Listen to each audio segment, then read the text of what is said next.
everyone, and welcome back to the Between Realities VR podcast. How you doing? We're so happy to have you here with us.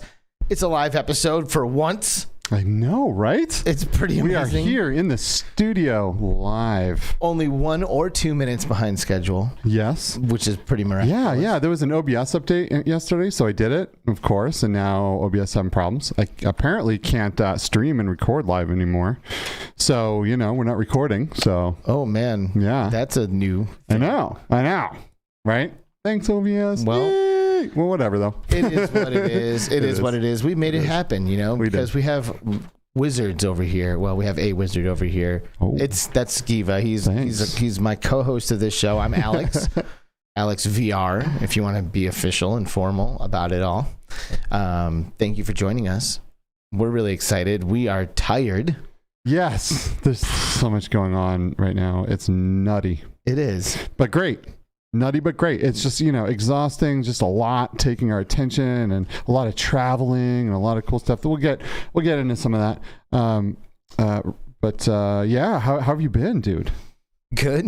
Yeah. Lots of traveling. And I was in Salt Lake City twice last week. Twice? Well, yeah. This weekend, last week. Wow. Yeah, it's crazy. Wow. On lots of planes. It's so cold there. It is. I don't want to go cold there right now. It's too cold. It is cold. And last time when I was just there this week, we were getting hit by that lake effect snow off of that Great Salt Lake. And it was just these huge fatty clumps of snow falling out of the sky. It's pretty wild. Yeah, no, thank you. Yeah. Not into the super cold snow. My lips got super chapped that first week in Salt Lake, which I guess we'll have to talk about here in a minute. Yeah, we definitely will. But before we get too far into anything, we'll say hello to our live audience, right? Yes. Because we're live on YouTube right now, and maybe you're listening to this after the fact on Upload VR, because guess what? This show is officially partnered up with Upload VR. That's right, we are Upload VR correspondents here on Between Realities. And if you're watching this on Upload VR, thank you for being there.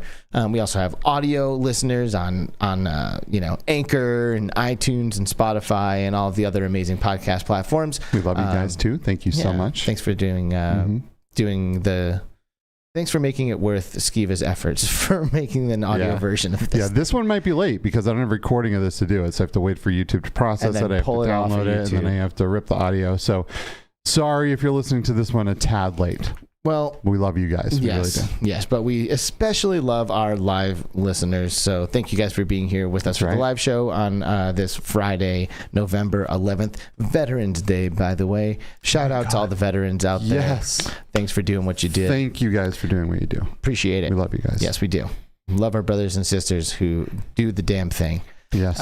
Speaking of doing the damn thing, getting things done is the chat leader here for me today. What's up, Getting Things Done? We should talk about getting things done with Getting Things Done one of these days. For sure. For real. No, I would love to have those guys on because they have such an energetic, fantastic show. That would be fun. And Mike very Newton excited. says The Weekend. You're damn right, Mike Newton. The Weekend. That is correct. Woo. Classy Grandma is here. Yay, Classy Grandma. Thanks for being here for a live show and all the other shows too. You're the best. Michelle B's in the house. What's up, Michelle? Hello. Mr. Tasselhoff. Just 3D printing master over there. Right? He just doesn't let up. Yeah. He just keeps going. I know. He just prints and prints. I know. He's getting his money worth from that printer, huh? Yes, he is. Yeah. Yes. Good for you, dude. Yes. It's probably, probably paid for itself multiple times now. Hopefully. I would hope so. Because this stuff is good. It is. Steve Luschner, right? Hey, what's up, Steve is in the house. He's here to support today's guest who we're about to bring in. Heck yeah. Roy Boy in the house. He said he couldn't stay, actually, so he's not in the house. Roy Boy out of the house. But thanks for dropping in anyway. With his new sick PC. Yeah, bro. Yeah. I can't wait to hear about that. I know, I gotta pick his brain. Yep. He must be playing Half-Life Alyx and getting into all that stuff. Yep. Glitch Fandango. What's up, man? Hey, Glitch. How's it going, buddy? Good to see you, dude. Yeah. More Ultimex, please, anytime. Sounds good. Yes. Okay. Yes. Mo Beast Gaming. What's up, man? Hey, what's up? Good to see Mo Beast Gaming. It's also good to see Obscure Nerd VR. That's Andy. Hey, what's up, dude? Woo. Oh, is that Betty? What's up, CreeperBetty VR? Hugs, Betty. Chris Hanney. He's in here, dude. Chris Hanney. Space Pirate Arena, everybody. Yeah. Go rent yourselves a basketball court and play some Space Pirate Arena. It will be one of the most memorable VR things you do. It's not a big deal. Just go for do real. it. Yeah. And a lot of these things you can get these courts for nothing. You just got to call and reserve them, depending on where you are, right? But it's totally worth it. Whatever space you can get to make that happen, highly advise that you do so. Space Pirate. Do it. Laszlo 216 doesn't like the new opening. Hey man, I feel you. We had to do what we had to do. What new opening? I think he's talking about our song, and just like the intro. Oh, from the old one. Yeah, I like that one better. But this one's original. We don't get copyright strikes every week that we have to fight constantly. So it is what it is. That is what it is. But one of these seasons we'll switch it up. And we'll get a new one and make it bang twice as hard for you. Yep. Jenna Wood is in the house. What's up, Jenna Wood? Thank you for being here. Thanks for coming. Chroma Snare, that's right. Chroma Snare. Ooh, Mickey Burr, okay. Hey, what's up, Mickey? Mickey Burr, Butter Something as well. Butter Something, what's Good up? to see Butter Something. Howie Wowie. Hey, jumped off of VTOL VR. Is that how people talk about that game? It's like VTOL, or is it like VTOL, or is there? I've heard it both ways. Have you? Yeah. So. Well, I don't know. Maybe somebody in chat can tell us what the community calls it. And then Chi-Town D chilling. Hey, what's up, Chi-Town D? She still has to play Ultimax. I would love to take you in there, Chi-Town D. It's pretty fun. Heck yeah. Hussein X is also here. He's hanging out. He says it's quite good, talking about Ultimax, and he's right. It is. It's fantastic. It's such a good game. I really am enjoying it. Hey, what we got? Bam. That's a $10 super chat, and it is Classy Grandma saying the Schmeckel guard got me. The Schmeckel guard got me, so I'm sneaking in this wee schmeck. Welcome home. We missed you guys. Aw, you're a sweetheart. Oh, thank you so much. Thank you so much. You're the best. Eric for president. Holy crap. Wow. Whoa, Eric. Is it my birthday or something? Like, what is this? What is this? Nice. What's up, Eric? Eric. We love you, dude. Yeah, come back on the show sometime, bro. Yeah, we'd love to. I think it's about time. You're one of the more unique and deep thinkers out there in our VR community. Yes, for sure. I need a little bit more E for P in my life. All right, so listen, we have guests today. We do, but before we bring them in, I want to mention two things. First is Kiwi. They're kind of sort of a sponsor for, I guess, for this episode. Not really, but I mean, like, they're not like paying for this spot, but they have sent us this cool stuff, right? So they have this awesome battery pack on the Quest I have here, which is super dope. It works really good. It's super comfortable.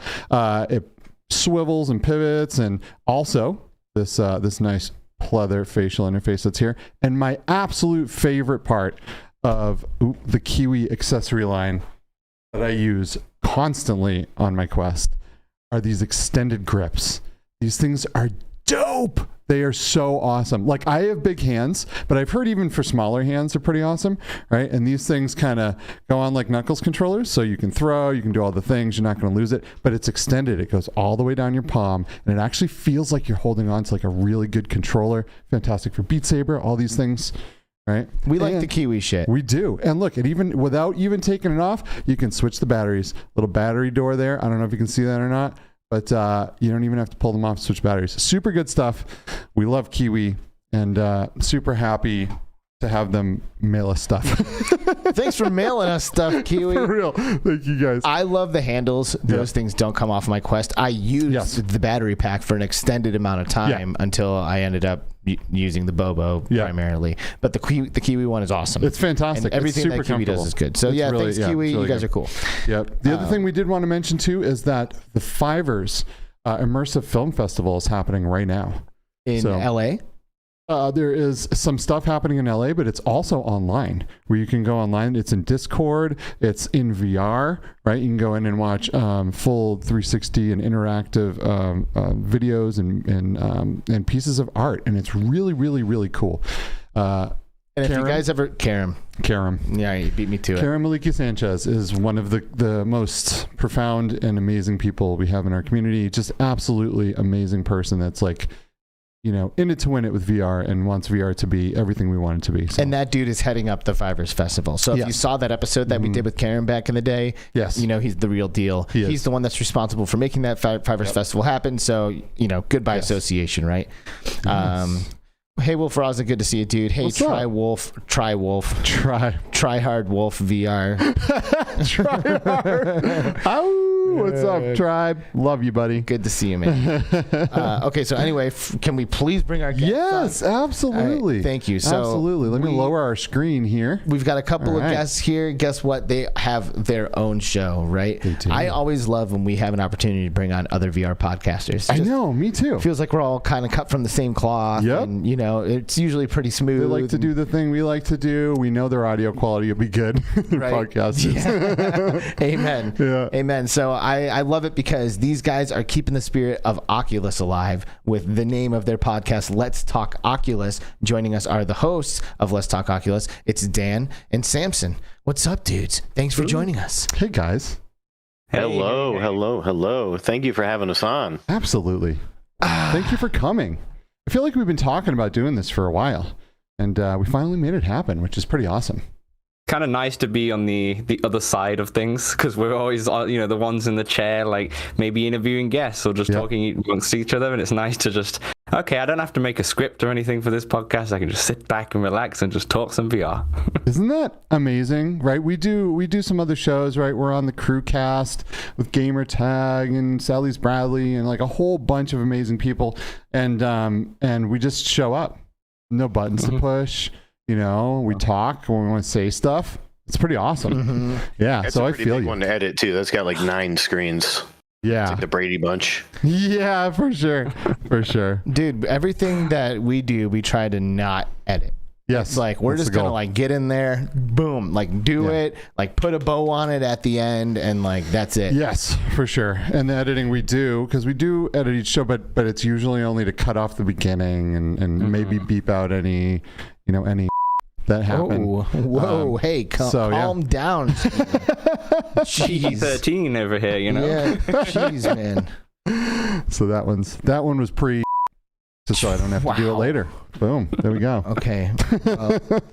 Was the Kiwi our paid promotion today? Is that what that is? Yeah, I mean, you know, I wanted to be super transparent. They didn't pay us, right, per se, but the thing itself, I think, is a payment. So I just wanted to put it up there, just so everyone, you know, so there's no confusion. That wasn't, but now everyone thinks this is a commercial. But it's not. Because they see paid promotion. Well, but they gave it to us for free, right? That's a payment. To me, that's a payment. Here's the thing. We're going to have a meeting after this. All right, I'm fired again. Taking this offline. Fired again. We're taking this offline. We need that cold hard cash, Kiwi. All right? You hear us? Thanks for the stuff. Let's talk next steps. Okay. All right. Hey, by the way, Laszlo, I'm now a Between Realities member for 2 months with his awesome. It's like kind of like a super chat thing when you member up. Yeah. He says, I like the anime opening, but today's was just a black screen. So that I find interesting. Oh yeah, that should not have been the case. It was a black screen. Did you get a black screen? I don't know, but we had some weird stuff. We had issues going live. We were getting all that stuff happen. Like we said at the beginning with OBS, there were some weird issues from this new update, and so yeah, sorry about that. Deal with it, man. Better a black screen than a white flickering screen. I don't know. Sweet. So, dudes, Dan, Samson. I think we should learn a little bit about these guys before we kind of like start flying into all kinds of other conversations, right? Okay. So let's talk Oculus. First question before you can kind of like dive into some of the history of it is, do people ever give you guys a hard time about the name now? Because like Oculus isn't a company. It's like, hey, how come it's Let's Talk Oculus? Why don't you change it to Let's Talk Meta? Blah blah blah. You got people saying this to you? Well, we avoid Reddit, so. Yeah, we avoid Reddit for sure. But to be honest, when they announced Meta was going to take over and Oculus brand I still say it wasn't dead because it's still on the Meta Quest controllers and it's still the Oculus gaming studios. But we did say that to the Discord community that we have. We asked them, we were like, should we change it to Let's Talk VR, Let's Talk Meta and such? It doesn't really have the same ring to it. And the people in there are like, no, we like Let's Talk Oculus, it's good. And I feel like as the show grows and grows and people forget about what Oculus is, we can serve a little reminder of the OGs of what this actual platform used to be. You guys are retro. What was. Love it. Yeah. Yeah.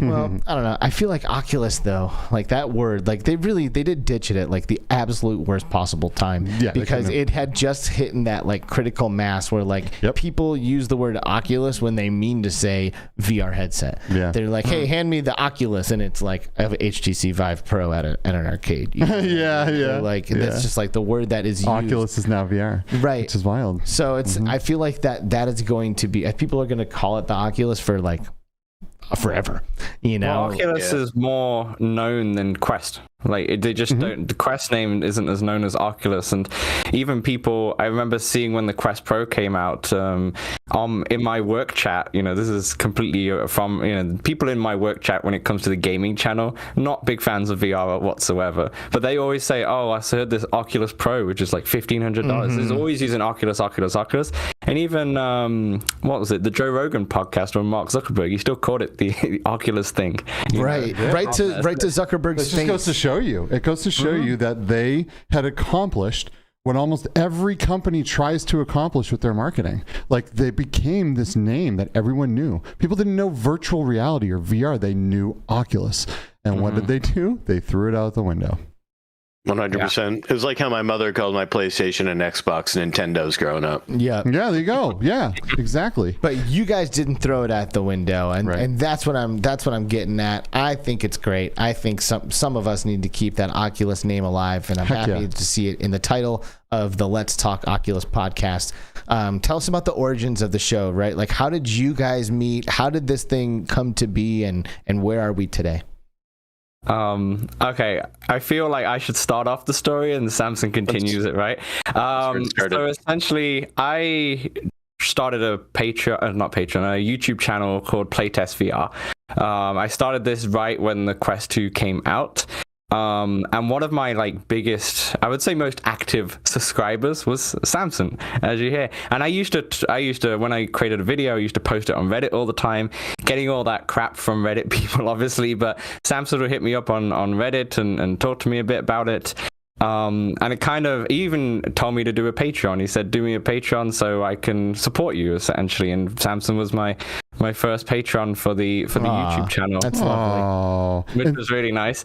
But essentially how the podcast came about, the Oculus Gaming Showcase was announced, the first of its kind, back in, I want to say around April time when it came out. And I went to Samson and go, it'd be a really cool idea if we had like a podcast kind of style episode. This was not meant to be like Let's Talk Oculus. This was just meant to be a YouTube video for my channel, right? And I went to a bunch of creators. I even went to you guys as well and said, can you give me like a 15-second clip of your prediction? And I think actually you guys are the first ones to give me a 15-second clip back, and it is the first one we showcase in that episode, which was cool. We're the real deal, you know. What can we say? We have to put you on the pedestal, you know. But we got them from loads of people, like absolutely loads, and it was crazy because I was like, you know, I'm not a big YouTuber. I think at that point I had like 700 subscribers at that point, and you know, but everyone was so, here's a 15-second clip. I think even BMF, he was about to go on vacation, and he really quickly recorded one on his phone, which was amazing. It just goes to show you this community, right? They're so awesome. Everyone just wants to help each other. It's fantastic, and so much love. I love them. I know, it's amazing. There's so much love in this community. Absolutely, I completely agree. And yeah, so we ended up doing the episode. This was a predictions episode. Me and Samson came on, and we both gave 5 predictions, and everyone's predictions, including yours, guys, I'm sorry to say, were awful because no one had an idea what this gaming showcase was going to be like, and we all overestimated because we saw PlayStation, Xbox, and Nintendo, what they do. There was nothing like that, obviously. But after we finished recording, we just said to each other, like, this was so much fun. Should we maybe try and make this more of a regular thing? And back then, we were recording it. We had no idea how to record it. So I would have my like actual proper camera recording me, and then Samson would have him recording him. And then we were obviously talking to each other doing the podcast, and then he would send me his like 3 gig file or whatever it was, or sometimes up to 10 gig if it was massive. It would take like 3 hours. We may as well have had floppy disks, honestly. That's hilarious. But I guess that's like, it's pretty awesome though. I feel like that a lot of people do stuff like that when they just like get into it, you know, like I didn't know how to make videos before I decided I'm going to start making videos. you just like buy the camera, you point it at yourself, you hit go, and then like you start learning through that process. So I assume that didn't last for too long before you kind of figured out a new approach. But it went on a bit too long, I would say, until we realized there must be a better way. I think it's when we started having guests, because the first probably 7 episodes or so was just me and Samson talking about VR and such. But then as soon as we started inviting guests onto the show, shout out to Jeff Bull, who was one of our first guests. He used to be at he's at Don't Look Digital now. That's his indie brand. That's what I know now. He used to be at Black Box, out in California, but he was one of our first guests, and it was when the guests started coming, we going, okay, we had him on Zoom, so we were like, maybe there's a way we can record on Zoom. We kind of went that way going forward, but at that point as well, we had like a 40-minute timer.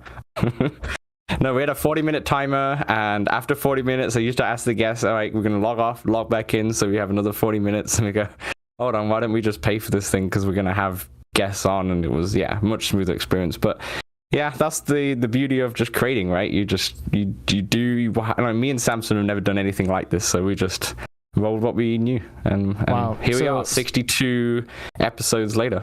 Hell yeah. Samson, did you do any like YouTube or any streaming or anything like that before all this?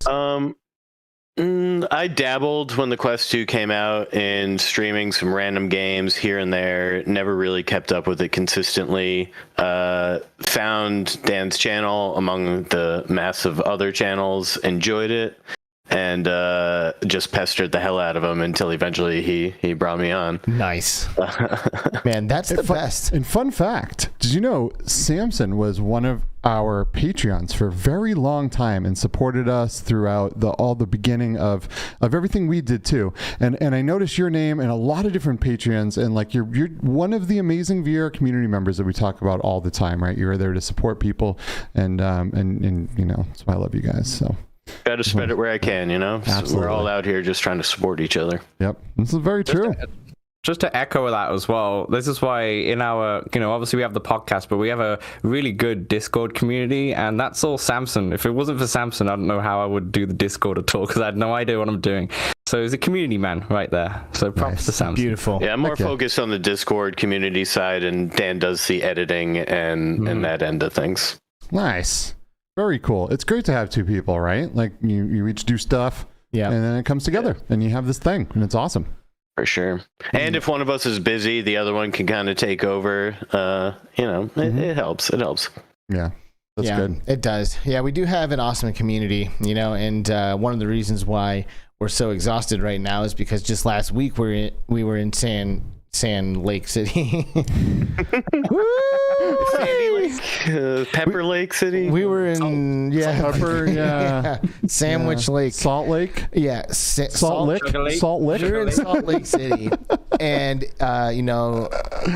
Val, right? The Virtual Athletics League. They got a lot of VR creators and a lot of developers together to kind of do this like big Among Us celebration to celebrate the launch of Among Us, which, unless you've been living under a VR rock, just came out, everybody. Among Us is here. It's kind of a big deal. So we were in Salt Lake, and we got to hang out with a lot of really awesome VR peeps. Here's a few that I have up on the screen here. This is nowhere near how many people were there, and it's obviously hard to get pictures with everyone together because everyone's doing everything, right? But we had all kinds of people. We had Gamer Tag and Z-Storm the homie. All these people are the homies, right? Eric and Todd of Q2C VR Gamer, VR with Jasmine, Kaz and Sherry, Genghis VR, VRO Mike, Techman Jew, Awaken Toast, LS Toast, both toasts. Both toasts. Toasty. Very toasty. Soulfox Gaming, Atom Bomb Body, Tycho Tech, Pesky Cashew, Saber Mom. The list goes on. That's like half right there. I don't want to spend all day on this list, right? But like, it was so much fun. It was just fun. Hanging out with everybody. It was absolutely awesome. It was a great time, dude. Yeah, we had a great time meeting some, I was really stoked to meet both of the Toasts, actually. I'd never met either Toast. I don't even know how aware I was of Awakened Toast, to be completely honest. But such a nice dude. Had such a great time hanging out with him. Yeah. I got to shake LS Toast's hand, which for me was huge, because it's like, oh yeah, just casually the best Beat Saber player in the world. Like, no big deal. Don't crush that hand. I know. I was like, okay, just very gently here. But super nice kid, and we hung out with so many people, and it was really cool. Now, one of the things that we didn't realize that we were going to have the opportunity to kind of get into, right? Because we've talked about this event a lot, so we're not going to spend too much time on the Val event. But what I do want to dive into a little bit is, if you have been a fan of this show for a while, you maybe saw an episode that we did with an awesome dude named James Jensen, who was formerly involved with The Void and has now started his own company called Jump VR. Jump Limitless Flight. Jump like a wingsuit on your body, wearing a helmet that's a VR headset, and you actually jump off the platform and leave your feet and fly. Jump. Yes. And there's James. You can see a picture right now. James is the one kind of squatting towards the floor there, and he created this whole thing, and it's his brainchild. And wow, I work in location-based VR, right? And this was the best location-based VR thing I have ever done. It was crazy. Like I said, we had him on the show, a year and a half ago, something. It was like right before or like during COVID, I guess. It was during COVID. They were getting ready to open this thing up, and the first location being in Salt Lake City or just outside of it. But the pandemic happened, kind of threw the brakes on this thing, and only recently have they kind of been able to get back up and running and kind of get this thing off the ground. And lo and behold, we're getting ready to go to SLC. We see a post from Gamertag and Mike, like, hey, guess what? We just did Jump, and we're like, holy crap, it's there. And we got on it immediately and went and did this thing. It's funny. It's going to be me and Alex. And then just over time, continuously, more and more people hey, you doing this jump thing? Can we come?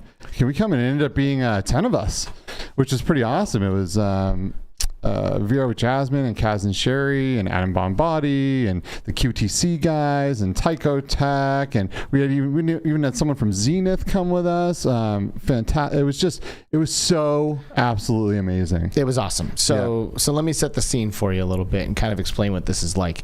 When you walk into this place, it honestly feels like you're in line at a Disneyland attraction. The place is pretty high tech, really clean, really nice, obviously designed for an excellent kind of recreational experience. And one of the first things that you do is sit down and have your photo taken, because when they make the videos of your experience that you can watch later, they actually put your face in the helmet, and you can see your cheesing face smiling as you're flying through the air. You can. And maybe I can play a thing of my video doing that. You can kind of see, look at the face in the helmet, and you'll be able to kind of see it. You definitely play that. So as you get up in here and you go to begin your experience, they completely suit you up in what feels like a completely legit wingsuit. I think it is. It is a legit wingsuit. It's a legitimate wingsuit. Yeah. It's what a wingsuiter would put on if they were actually jumping off of a top of a cliff. And then they walk you into this room where there's a platform that you will walk up to the edge of. And it's only a few feet off of the ground, But you don't know that. You don't know that. Yeah, they have you kind of hooked up into these harnesses, these harness clips. Hook up onto the back of your wingsuit, and when you put the headset on, it's a whole helmet, and it's pretty visually good. It still lives within the world of the limits that we have in VR today. Yeah, there's a Valve Index built into this. So if you've used the Valve Index, you know the index, and it's not ultra super duper high res, right? But it's still pretty convincing, and it's one of my favorite headsets. Man, this footage is so good of Jasmine flying here. I know. This is VR with Jasmine, and this is very rare footage that you're going to see here. I actually gave James her phone to go in there and kind of record some of this stuff, so you can, and they don't let you record in this room, right? So this is her suiting up with the helmet, which has the index built into it, which is pretty awesome. She just leaps. Yeah, wow. You do. You jump off and you're caught by these harnesses. Your feet, yes, you jump. Like that is the crazy thing. Like the flying, pretty cool. Okay. Like, but honestly, for me, it was all about the jump. Like it's a total leap of faith. Like you're wearing a headset, you know, and you're at the edge of a cliff in VR, and they're like, okay, just go ahead and jump forward now. You know? Yeah, and this is kind of the in-game stuff that you see here. This suit is done up with full body tracking, finger tracking, a valve index. There's full fans that really blow hard. It is the craziest thing. It takes like 15 minutes to get this wingsuit on because it's a legit wingsuit, right? And it's like, especially for someone like me, my size and height, right? It was kind of hard to get in there. I thought I was gonna have to butter up for a minute, but it was legit. I felt like I was going to jump off a plane. And then the first thing you do is you're in an airplane, and the back door opens, and you skydive, right? So you jump out of this plane, and you fall, and then the parachute opens, and then it jerks you up. You feel like the parachute opens. Yeah, you go vertically when the parachute opens. So when you jump out and you're flying, you exist horizontally, and then when your parachute deploys, they drop you so you're now horizontal. Now you're vertical, and you're like grabbing up and reaching, dude.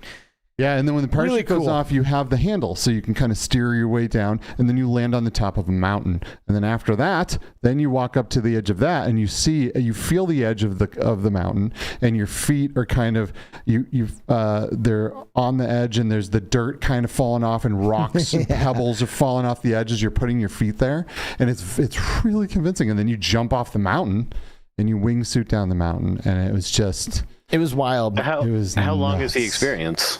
I don't know, what was it, like 4 minutes, something like that? Maybe 5-7 minutes. It's hard to tell when you're in there because you're flying down. Like you really feel like this is the most immersive, most realistic simulator I've ever done. And I've done a lot of simulators. I've done a lot of these things. I've used the XTAL and flown planes, and I've done some wild things, that I've been very fortunate to do in my VR travels. This was next level. This was definitely special. And I can see something like this absolutely crushing it in a place like Vegas, where like you're just there, you're spending an evening, and you can just like, spend an hour or two, everyone going and like taking turns doing this jump experience, It was for a single experience is $120. Yep. So it's not free. No, right? It is expensive. It's not free. But it is a lot of really awesome tech all working together to give one person a really cool experience. And like, look at that jump. The jump is crazy. And just to put some context behind this price, right? If you actually wanted to do this, it would be about 5 years. And this is what James told us. It would be about 5 years of training. If you wanted to actually be a wingsuiter. Right. And what did he say? Like $30,000? $30K and 5 years training. And, if you, in your first jump, you only get the one life. If you screw up, that's it, right? So if you're not looking to do 5 years of hundreds and hundreds of skydives and tandem jumps and all of these things, and then spend all of this money to do all of this training to make sure you don't die, and then spend all of this money on the suits and all the equipment that you need, right? Then you can go here and you can get a pretty good feel for what it would be like to actually do this for $120. So, and there is no death involved. Right. So all of that in mind, what do you think, Dan? Do you think you'd bust out $120 to do an experience like this? I would do it. I feel like I'd need someone to push me, like at least do the initial skydive to do that part. I think I need someone to push me. But it looks like Richie's VR plank experience on steroids. That's it. That's such a good comparison. Multiple people made a very similar comparison, and that's exactly what it is. It really is Richie's plank. Just to the complete next level. You leave the plank and then you fly. Like you go horizontal. You're horizontal with your feet off the ground. Like it's crazy. It's wild. The tech and the R&D that they did for this. And here's the thing. This isn't even done yet. He told me it was 60% done. You can go and do this, but right now it's being upgraded to Unreal Engine 5. That will have a huge impact on the visuals. And they're going to upgrade the headset for higher resolution headsets on top of that. So they're going from like 3 billion triangles to 3 trillion or something is what he said. Yeah. It's like right around there. So it's a substantial upgrade that this thing is going to be getting. Plus, they are the multiplayer was not implemented yet, but they tell me that when it is, you will see your friend jump too. You'll fly together. You'll be able to talk via the comms in your headset.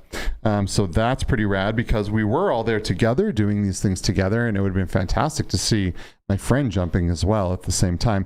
Here's the other thing. I don't know. I should have had some footage of this too. But when you're out in the lobby, there's this giant dome screen that you see a video on, and then before your friend jumps, the dome screen turns translucent, and you see inside of this pod where your friend is suited up, hooked up to this harness system, and you see them jump off the thing, and then all of a sudden their first person view takes over the glass dome. Yeah, you can't just see them cool. like floating in there or anything. Right, so they hide the magic, but at the same time, you are able to see what your friend is seeing and see them actually do the jump and see them maybe checking out of doing the jump, because it is very realistic when you're up there and you feel the edge on your feet and you feel the wind. And my butt puckered a bit. I'm telling you, man. I was like, I feel like I'd cower. I can't chicken out. I can't chicken out. I gotta do it. It's all fake. No one can see you crying because you've got your helmet on, so no one can see you giving up. But I think the potential of having something like this, and then say other things that people can't really do without all that like money spent on training and such. So, for example, what I would love, and maybe it's been done and I just haven't looked before, but like a Formula One kind of simulator where you've got the same experience where you're fully enclosed, but you get to feel what it actually is like driving a car at 200 miles per hour. Or just need the yacht too, man. Yeah, the yacht too with the steering wheel is very convincing. Yeah. You need more than that. You do. We need with more some fans. Yeah. I need fans. Fans I need all that stuff. You know? Yeah, it was cool. Again, one of the coolest things I've ever seen. They're opening a new location soon in New Jersey with full plans to expand all over the country. I think they want to be by the Disney parks and stuff like that, right? And the tech here is absolutely nuts. I would pay, full disclosure, we did not pay. They ended up comping us our thing. I would have paid in a minute. We bought all this merch after. We were ready to pay. We tipped them hundreds of dollars for the staff. We're like, no, this is incredible, right? Like, so we gave them some money, but they did comp us the thing. But I'm telling you, I would pay that $120 multiple times to do this over and over. Saying hello to Wes. Wes is here. What's up, dude? Wes? Saying hi to Mepper as well. And a little quick cosplay. Hey, what's up? Good to see you guys. Oh, and Chris Richardson too. Good to see you guys. Thanks for coming in. So one thing I do want to say, I do have there's something that I would really like to see improved on with the jump. And that is that the turning of the wingsuit is not exactly intuitive. No, it's actually more gesture based, like, because the tracking in there is pretty good. I think they must be using like an Ultra Leap tracking or something. Using Ultra Leap, I think, for the hands, and they're using Tundra trackers for the full body tracking. There it is. Yeah, but you have your feet, you have your hands, like you're looking around. I'm like kicking my feet around, and everything's tracked, and it felt really, really good. But when you start flying, like, I can like imagine what I would need to do to like turn and like fly as like a flying squirrel, like the movements that I would do to like turn aren't what the game was looking for to get you to turn. They actually were looking for you to do these like inward like arm bends, and then when you do the camera, well, it's kind of like really what you were doing, but you're also fighting the fans, and you're fighting the harness system, and you're fighting the suit itself, right? And I would imagine, and I don't know because I've never actually jumped with a wingsuit, that it would be very difficult to fight that and that as well. I feel you, and that said, it still wasn't. It wasn't there. Yeah. It wasn't like it when like you pull your elbow in and like you pull your forearm in, and then the camera like turns. Like really had more of like a video game mechanic style turning than what I thought would feel good. So like it took me a while because everything else is pretty intuitive. Like jump off the thing, you jump, it works. So you can't mess that up. So I would love to see a more intuitive turning system in the future. Something that doesn't require like the gestures, and more like I can lean and that like it can like feel it. Maybe it can like tell what pressure I'm putting on or something. I don't know. And like we were saying, this is about 60% done from what they said. They jump. The people who run this and design this jump every day, and they are actual wingsuiters as well. So they are trying to get this as realistic as possible. That being said, this tech has never been done before, right? They're designing all of this from scratch. even so, even with the little things and, maybe this could be better, maybe that could be better. It was still great. Fantastic. Of course. It was fantastic. Yeah. And Chris Richardson says, the wingsuit guys, what's the weight limit? That's pretty interesting because, Skiva is not always able to do everything being such a big dude. Mm-hmm. And they were like, hey, I can do this? And they're like, yeah, a truck could do this, bro. Yep. Like it's set for like 5,000 pounds. They said 4,000 pounds is what the harnesses could hold. Wow. So I'm pretty sure you got that. I'm pretty sure you're good. Yeah. Mm-hmm. Okay. No more wingsuit stuff. No more wingsuits. Jump, limitless flight. Yes. It's the shit. Go check it out. It is really. I am intrigued. Really I am intrigued to see like a video on a wingsuit professional's like perspective. That would be dope. See what that actually looks like. Yeah. Maybe have a partnership with like the Red Bull. I think they have like the X Games or something like that. Yeah. Where they do like these extreme sports, and I'd be curious to see a video. It'd be cool to have a professional actually do it, and then him giving his thoughts and such. Yeah, the person that made it does do this, but the programmer, right? But it would be cool to have like a whole team come in and be like, "This is what we do. This is what we do," and this was sick, or it could have been better. Mm-hmm. But that would be really, really cool. I would love to see that too. So there's something else I wanted to ask you about, Skiva. Sure. You just came home like yesterday. You were just in LA. Yeah. I came back from Salt Lake City, and then I was only home for a couple days, maybe 2 days, and then I left again for LA. So can we talk about Impact Reality for a second? Oh yeah, sure. So sure. Did you guys know that there's like this new like VR company on the scene who is like made up out of just pure absolute professionals with passion, and they're gonna crush every need that every company has ever had when it comes to metaverse anything? Yeah. Because that's what's happening right now. Tell us more. Yes. Well, let me tell you. So myself, Eric Masher of Q2C VR Gamer and VR with Jasmine started a company called Impact Reality, and we are here to help VR get where we want it to be, right? We want VR to grow. We want smaller developers to find their audience. We want to help with everything from community management to social media to influencer management to metaverse presence, right? If you're a company, you're not even VR, but you want to be on one of the major social platforms, like VR Chat or Rec Room or Horizon or whatever, and you want a place for your people, maybe meetings or just for the general public to go in and know your product. We are here to help. We can assist with trailers, all kinds of things. We want to see VR and developers alike succeed. So here we are. Very cool.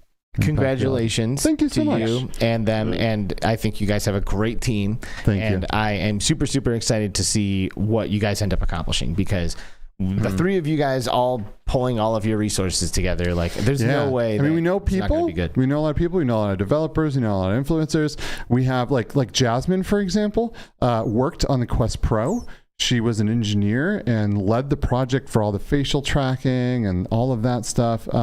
Eric has a full business background. He's amazing. He has a ton of resources, knows VR very well.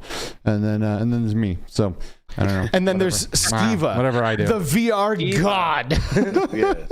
But anyway, we're here to help, and we want to grow VR as much as we can. So we're doing so in everything we can do.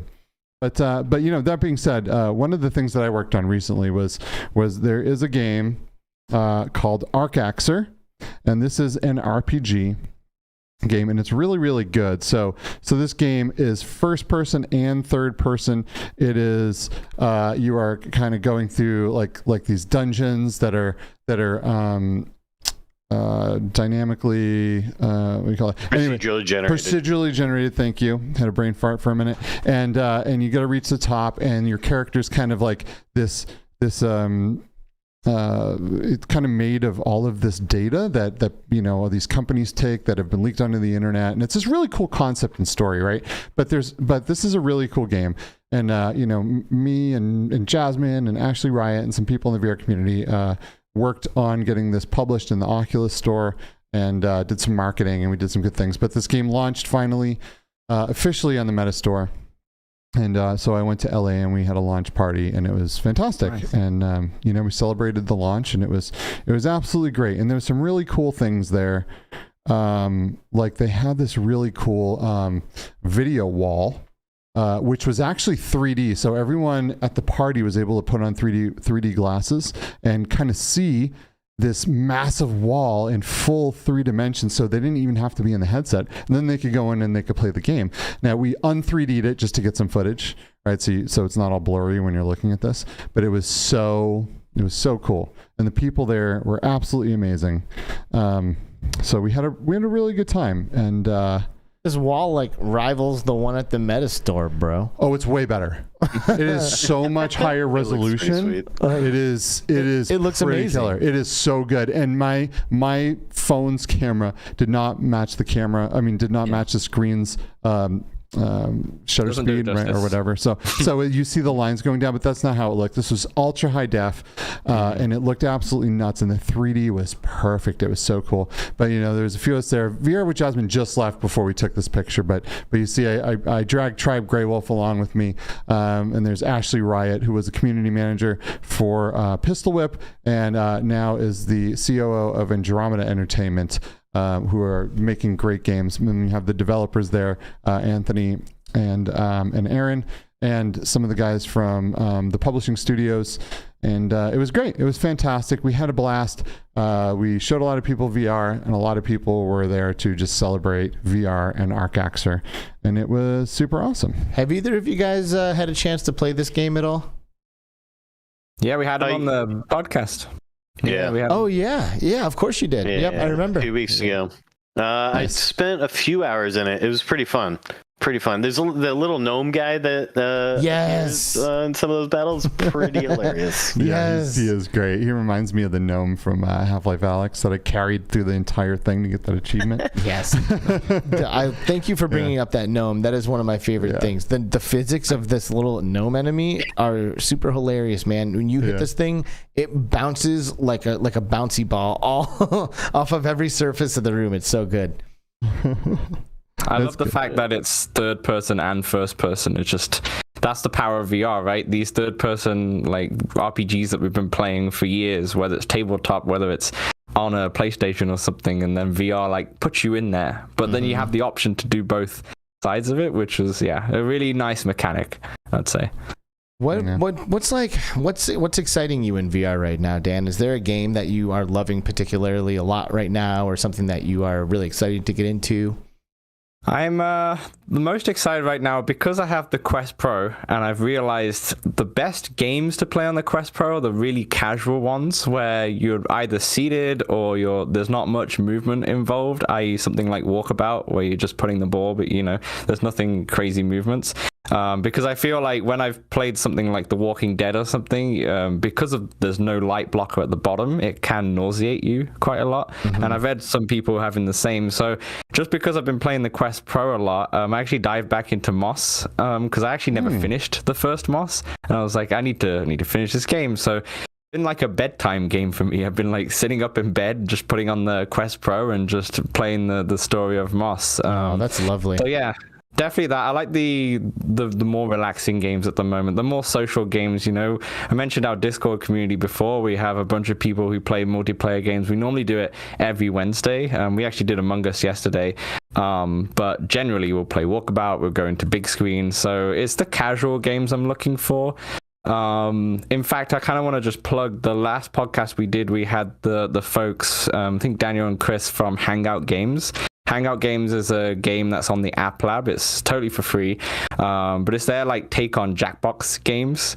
Oh, sweet! Yeah, I used to love those games. They're good. Yeah, so it's like their take, and we had them on the show, and we actually did the podcast in Hangout Games as well, because a very social platform where you can play the game, sure, but you can also just chill out, sit down. They have really cool settings, and you can hang out. You can hang out in Hangout Games. And they only started developing for VR earlier this year.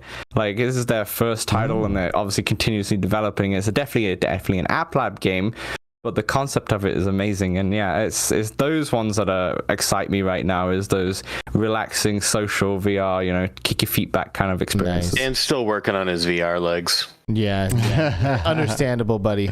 Maybe you'll get there one day. One of my favorites for that is the Pixel Rip series. Like, I love Pixel Rip 1995.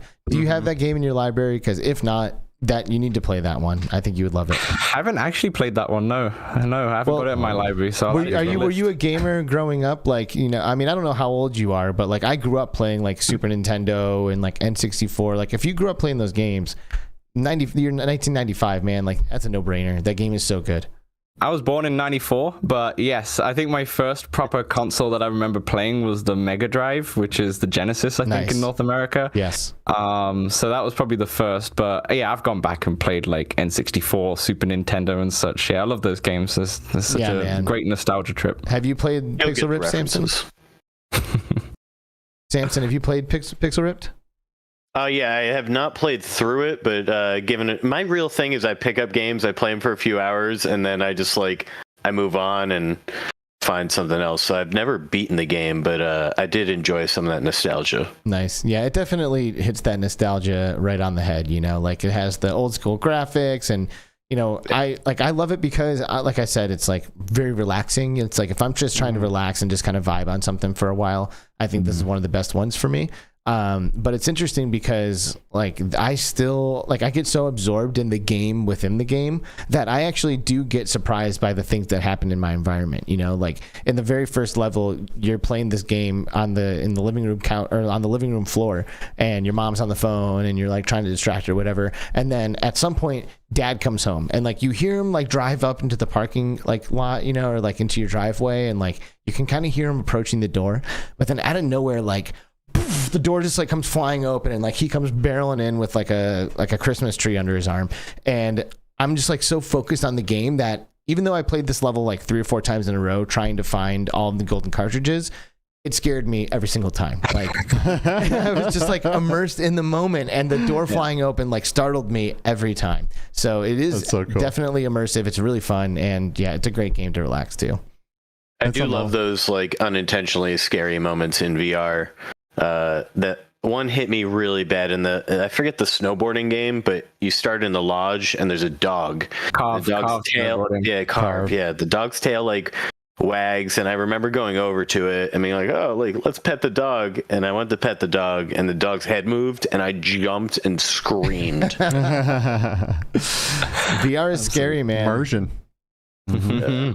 It gets you. Yeah, it does. I love Pixel Ripped. I want to go play Pixel Ripped again. Dude, it's so fun. Dang, I can't wait till we get another one. I don't think it's going to be too long, man. No, I don't think so either. They've been working on it for a hot minute now. Yeah, they have. And I think they've been wanting to tease stuff on it and just trying not to. Yeah. Anna Ribeiro, you can go back and she's the main developer and, you know, the lead of the team that creates these games, and you can go back and we have an episode with her as well, and you can kind of see how all of this stuff came to be and her perspective throughout this whole thing, and you know, how she grew up with all of these systems and stuff. It's really, really cool, and I can't wait for more. Yeah, dude. Yeah. J-Bar VR is in the chat. What's up, man? What's up? Good to see you. He always does a lot of cool, crazy stuff on his live streams. Definitely go check out J-Bar at some point. Do it. Do it. Dad Bod's also up in the chat, man. Oh, what's up, bro? My Dad Bod's? Oh, that Dad Bod. Yeah. Oh, okay. Yeah, no. I was going to say, I'm feeling that. Yeah, your Dad Bod was already here, bro. It's fine. It's username checks out. So you play a lot of different games, Samson. So you're kind of just like always moving through games, or are there like a few that like always bring you back?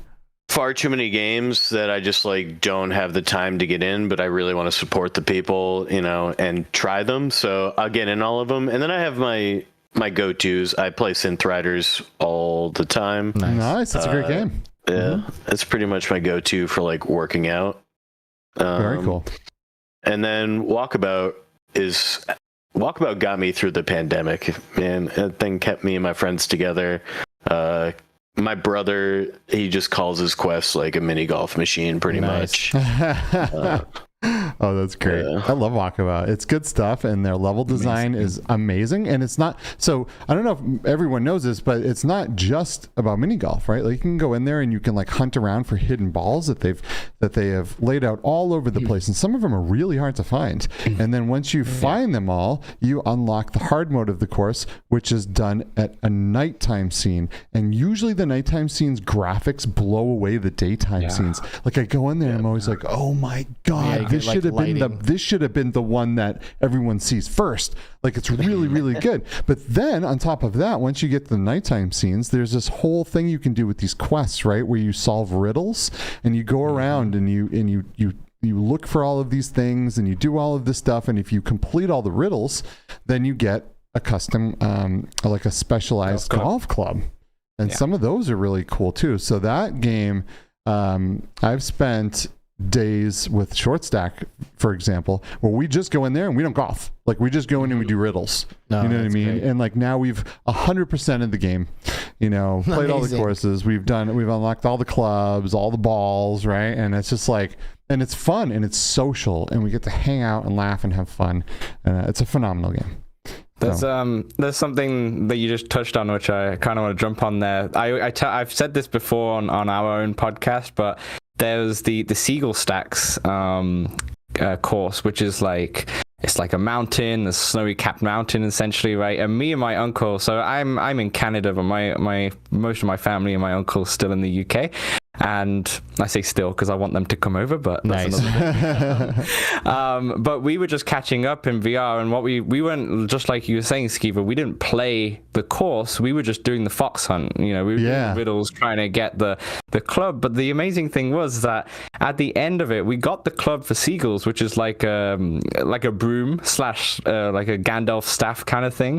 But when me and my uncle saw it, we were like, this looks like one of those Harry Potter brooms. So what we did is we put the controller like between our legs and we were just flying around in Seagull Stacks for like maybe almost 30 minutes just catching up, but we're just flying around going through like the maze of Seagull Stacks, which was, you know, we didn't even play golf that day. We were just doing the clues and flying around like fools, but we're having a great time. Walkabout Mini Golf has a full Harry Potter broom riding simulator built in that you didn't even know about. You can only know that by watching these shows. And like, just to like just keep saying about Walkabout here, they also have a driving range. We had Edward Felix, who's one of the designers at Walkabout. He does a lot of the courses and the balls as well. We had him on the show recently, and we actually filmed it in Walkabout as well, and it worked beautifully well too. So Walkabouts. We speak about it so much. You know, it got to a point where I think there was like 7 or 8 weeks in a row that we always had something Walkabout to talk about. Walkabout to talk about. There's your next show name. Yeah. Walkabout to talk about. That's good stuff. Yeah, well, that's one of the magical things about VR is like you go into these games and you don't even need to really play them. I know one of the first times I was saying VR reconnected me with a lot of people. A friend from high school I hadn't spoken to in 10 years. He saw that I was into VR, messaged me, was like, hey, let's play some table tennis. Like, all right. So he scheduled a time to play table tennis. And which one? We stood on either side of the table tennis table and talked for an hour and didn't play a game. It just got up, and eventually we're like, hey, let's just plan to play a game eventually. This has been great. That's amazing. I love 11 table tennis. Peak VR. That's, you know, this so almost good. Makes me feel like, I don't know, like I'm like not like a nice human or something, because like some of my favorite games, like After the Fall and Demio, like as soon as the squad gets in there, I'm like, okay, everybody shut up. It's time to get a W, you know, like it's time to win. You're just like, a different kid. It's like, let's go. Like, let's, I get so absorbed in the gameplay, you know, like I love Demio and I only want to do it with my friends, but like, also when we're in there, like we don't have time to talk about like your flight, you know, like let's go, like the Rat King awaits. You know? Maybe you don't. I mean, you should have seen how quiet we were in Among Us yesterday. Like everyone was going around doing their tasks, and a lot of people were just quiet because we were focusing and trying to, you know, not be killed or anything like that. So well, this is perfect because I actually would love to talk about Among Us. Among Us VR is out. It's one of the most anticipated VR games ever. It's one of the largest IPs in all of video games. This is an absolute huge deal for virtual reality, right? People like sometimes I'll go into these live streams for like PlayStation VR or whatever, right? And the text is flying so fast because there's so many people in there. But what you can see is everyone going Among Us, Among Us, Among Us, Among Us VR, Among Us VR, Among Us. Like it is nuts how many people are excited for this game, and it's here. It's finally here. We had some early access to it.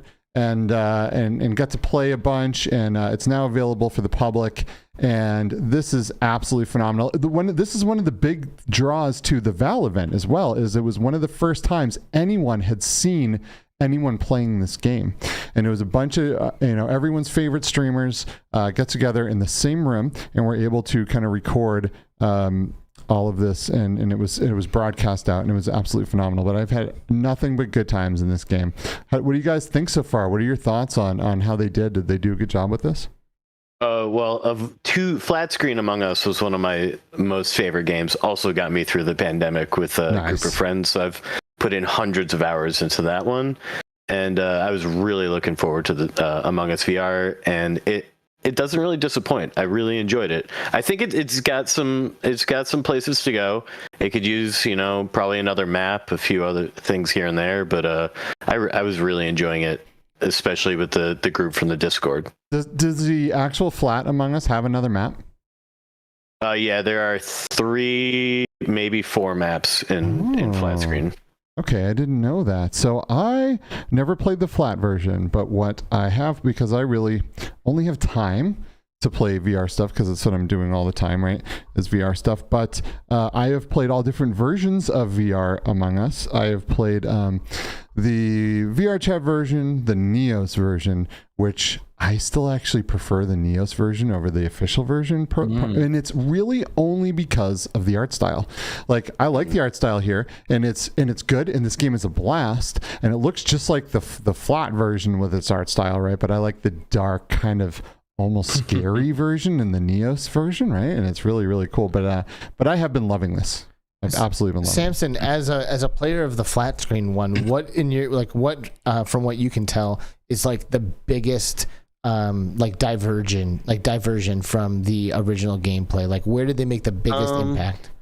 All right, the security cameras got me, because that was like such a place where a great place to hang out.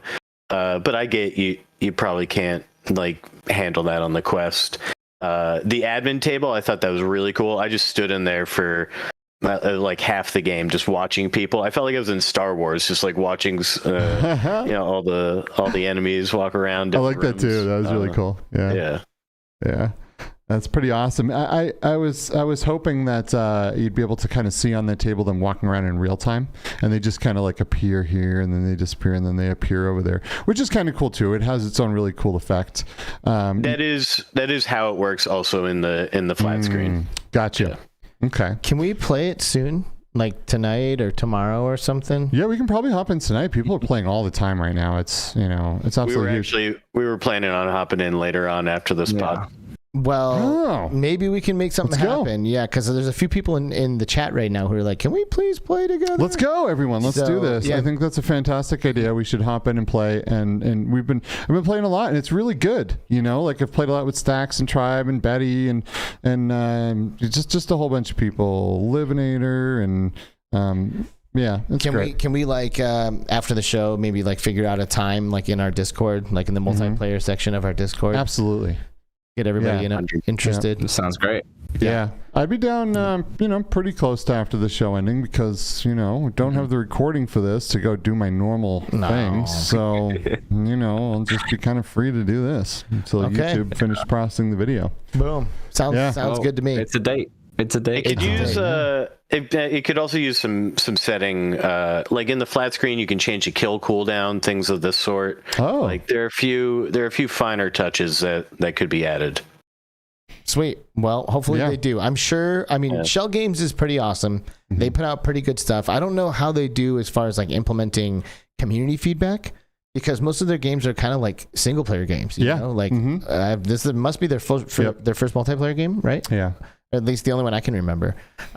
So it's never really been a whole lot of opportunity for Shell Games to like have a huge community of people being like, do this, do that, do this, do that. So if hopefully they can implement some changes like from those like OG Among Us players, because honestly, I think those are the people who should be taking priority right now. Like the people who are like, okay, screw it, I'm gonna get into VR because there's Among Us, and then they go in there and they're like, okay, this is really close, but it would be my full Among Us experience that I know and love if this existed. I'd be really surprised if this wasn't the case, because this game just launched, right? Just yesterday? Was it yesterday? By the way, my 8-year-old called me. She's at her mom's and she's like, Dad, it's Thursday. I'm like, yeah.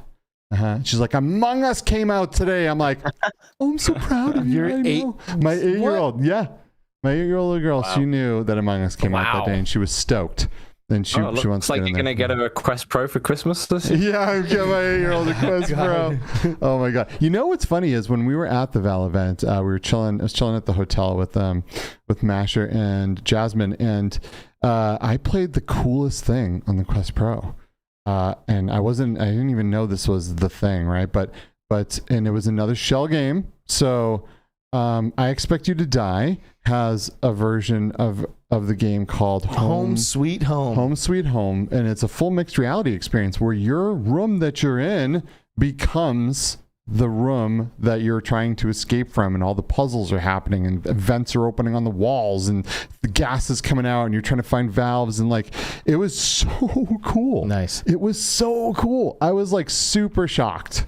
Did it work in just a tiny hotel room, or it wasn't very tiny? It was an Airbnb, so we had like a full living room, and it was so it was pretty. It was it was great. It worked fantastic. I had to map out where the walls were and things, which is kind of a bummer. I would have loved to seen the depth sensor stay in there and have it map the rooms automatically, but I guess no one wants to be seen naked by the Quest depth sensor, so it is what it is. It's not there anymore. It was so good. Shell Games does cool stuff. Really one thing that I have been wondering, and maybe one of you guys can clear this up because I haven't played the Shell Games Among Us yet. But like Walkabout, for example, like I have multiple quests at my house, and the way Walkabout works is all room code based. So like I could technically use my same copy of Walkabout to like put 3 or 4 people in my house into a match together.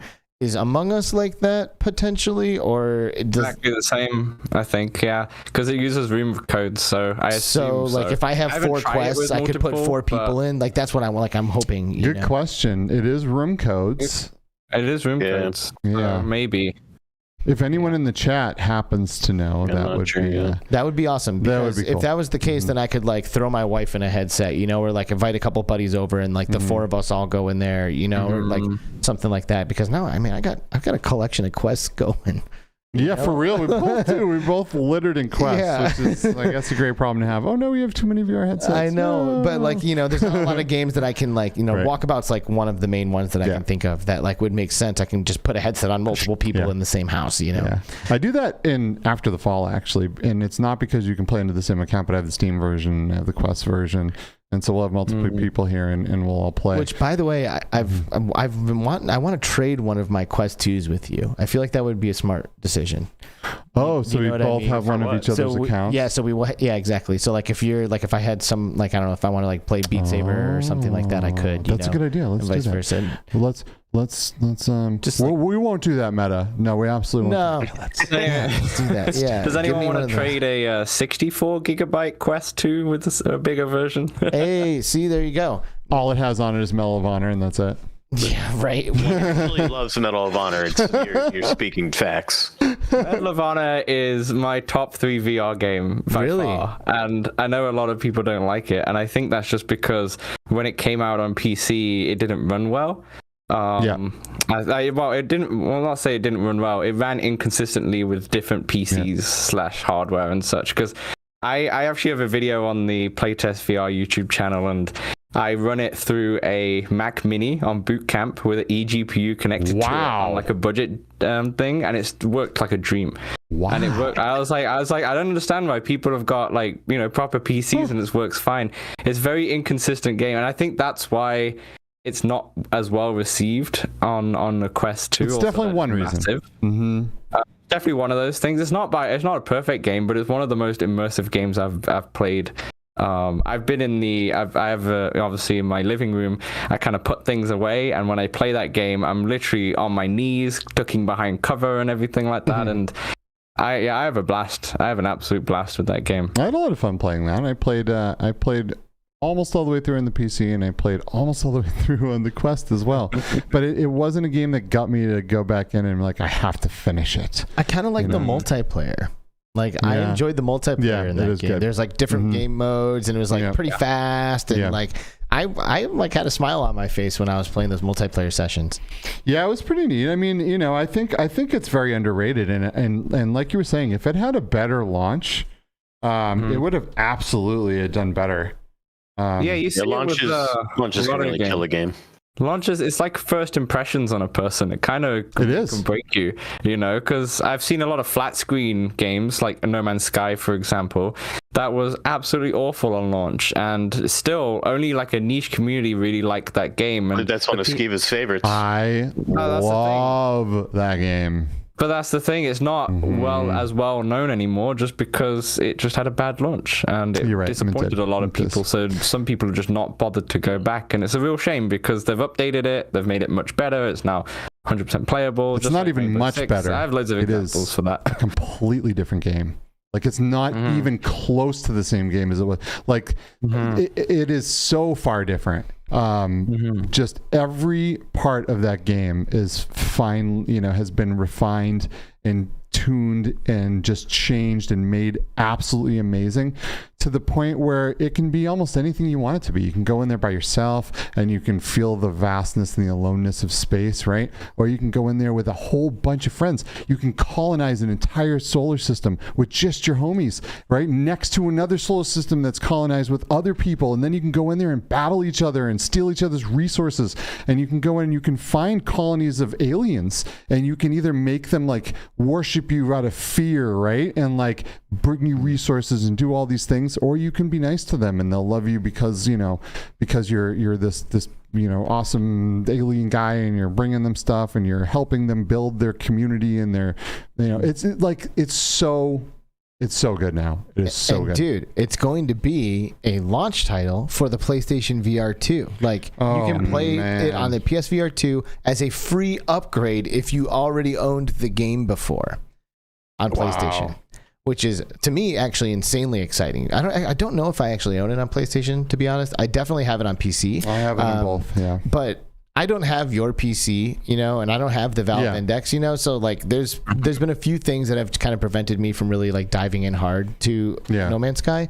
But I feel like if I had it on a PlayStation VR 2, I would probably be a little more apt to play it. I'm assuming I'm going to love that headset, by the way. So, same here. This game I have on PlayStation VR 1, and which has gotten a lot of improvements as well. Me too. I do have it. So if you do have it, then you do get the PS5 version for free, and I'm hoping that means you get the PSVR 2 version, right? Because I think you do. Yeah, because this game is so good, and on just flat on PS5, it's absolutely incredible. Yep.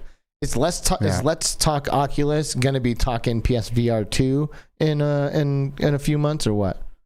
I will be for sure. Like in the end of the day, when we have other headsets, even with the Quest Pro, because it's not like a mainstream consumer headset, I still have it. I still talk about it, but mostly it's always going to be the consumer Quest 2, Quest 3 kind of podcast. It's always going to be like that.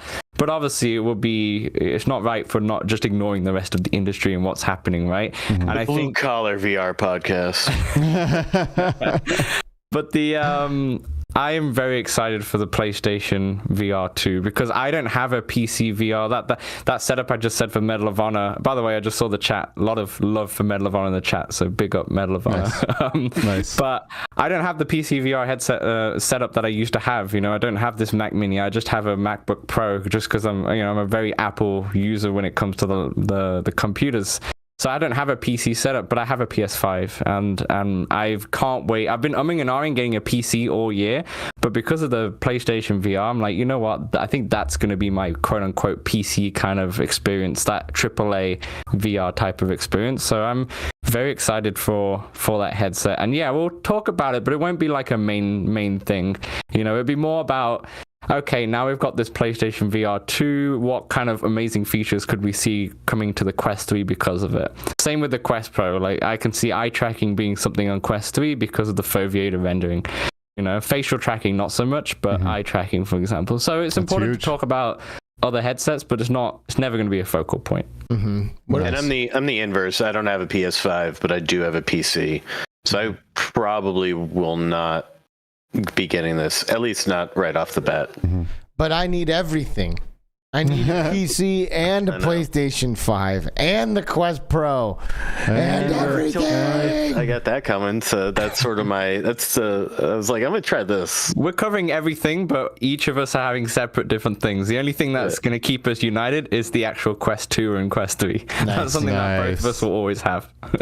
That's cool. That's awesome. I want all the headsets. VR is a constantly changing and evolving thing, and each headset has its own thing that it brings to the table, right? And this is a big deal for the PSVR 2. This is going to give a lot of people the opportunity to experience true high fidelity gaming and true high fidelity games that they could only experience if they had like a $3,000 PC and a sick headset, right? And it's going to be a big deal. I mean, I am excited for all of these new titles, but I'm also excited to play all of the old titles that maybe get a port to the new one, and games that I have on PC that I want to experience on the PS VR 2 with facial haptics and the adaptive triggers. Those adaptive triggers, do not sleep on those. Those are so big. When I played Resident Evil 8 Village, which I still keep a copy of because I know it's coming to PlayStation VR 2. I felt the adaptive triggers for the first time when you change from like a shotgun to a pistol and such. And you can kind of hear it when it changes as well because it changes so fast. But oh my gosh, it's a completely different level of immersion. Having that into VR is going to be amazing. And like you said, with the $3,000 setup and such, that's why I don't think the price of the PlayStation VR is all that bad. The only thing I'm worried about with the price is that people new to VR are probably not going to pick this up, right? They're still probably going to go for the Quest 2, which makes more sense, but then they're not going to get the experience that the PlayStation VR will have. Yeah. At the same time, as someone who doesn't own a PC VR, you don't really know any better when you have a Quest 2. Now that I have the Quest Pro, because I've just been testing it out for this podcast, I've gone back to the Quest 2 and I'm like, oh my gosh, these lenses on the Quest Pro is so much nicer and such. It's a big difference. The controllers. Their controllers are really dope. Quest Pro controllers are sick. Yeah, they're so good. You lose tracking though, which annoys me sometimes. Do they? Like, especially with my right hand, sometimes it just disappears not disappears, but just drifts off. And because you can see below you, you can see your hand, and your controller does not match up at all. So it does has some tracking issues. I could talk all day about the Quest Pro, but it's one of those things that the hardware is really cool, but the software just needs to be better. And sure. And next year it's going to be amazing, I think. And as you remember, the Quest 1 when it launched and the Quest 2 when it launched, they were very different headsets. Very, very different. The amount of jank was very different. The features and everything it did were very, very different. So I feel like the Quest Pro will continue to evolve just like those headsets did.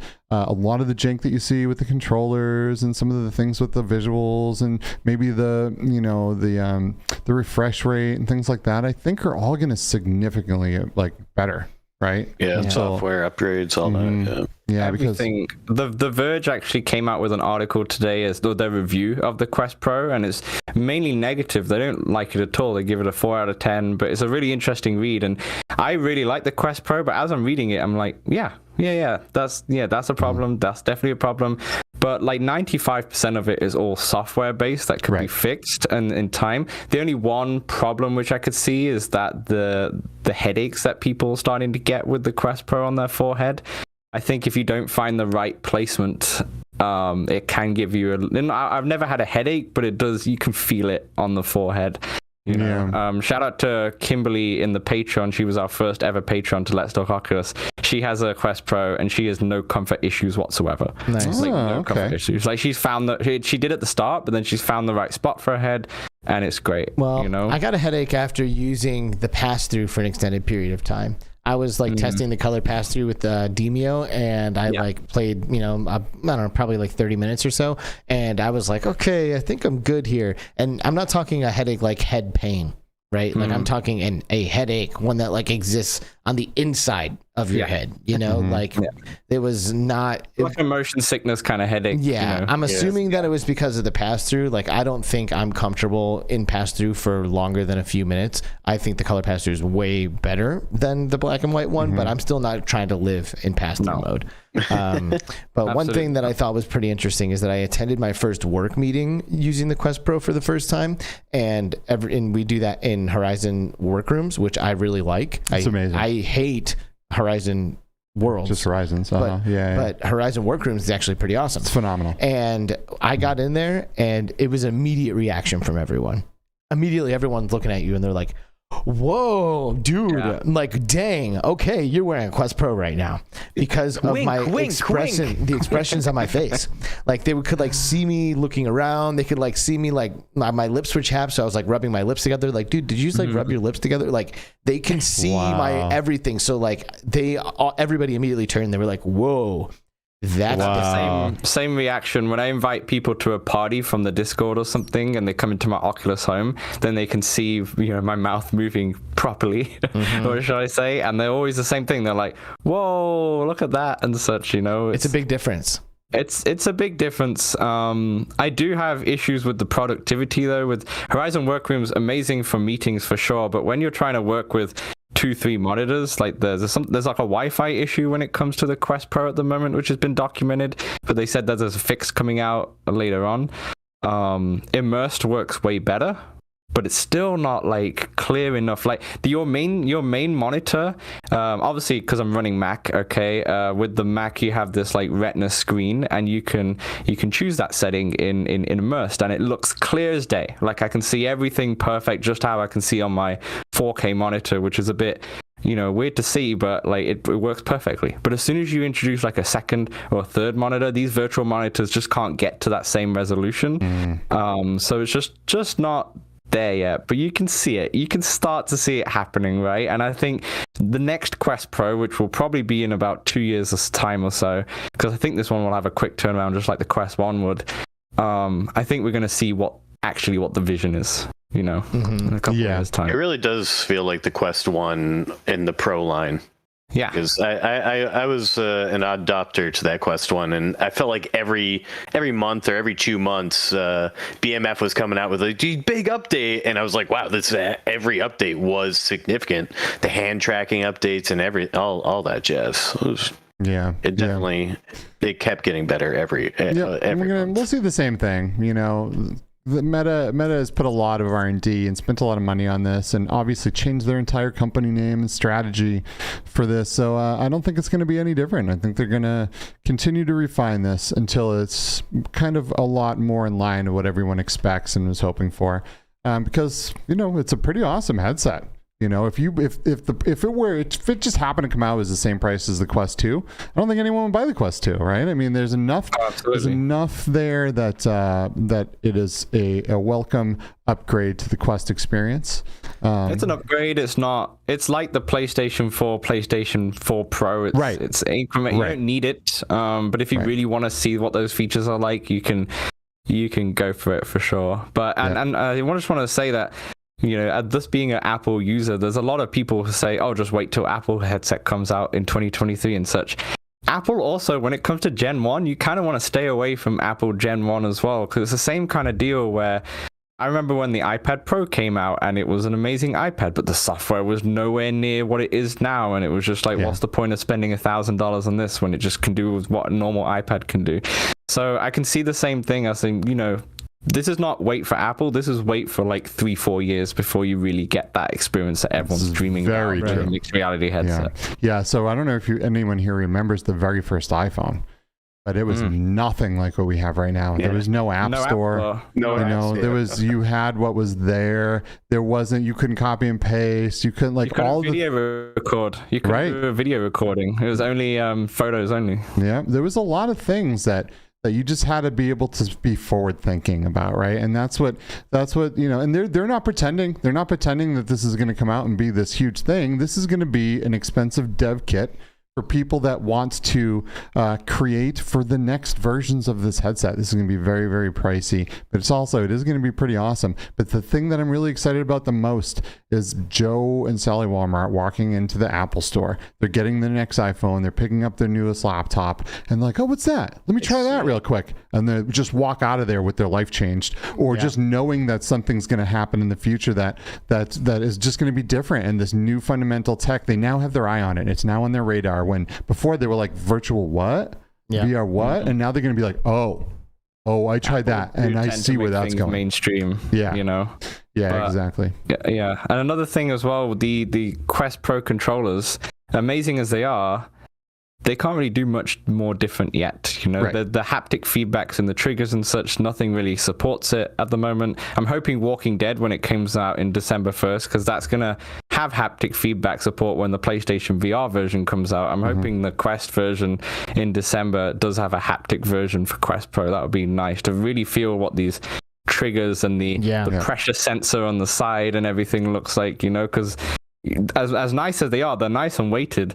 There's nothing you can do with them, but I feel like they will start to implement these updates to games when they're available for Quest 2, when they become something that you can buy.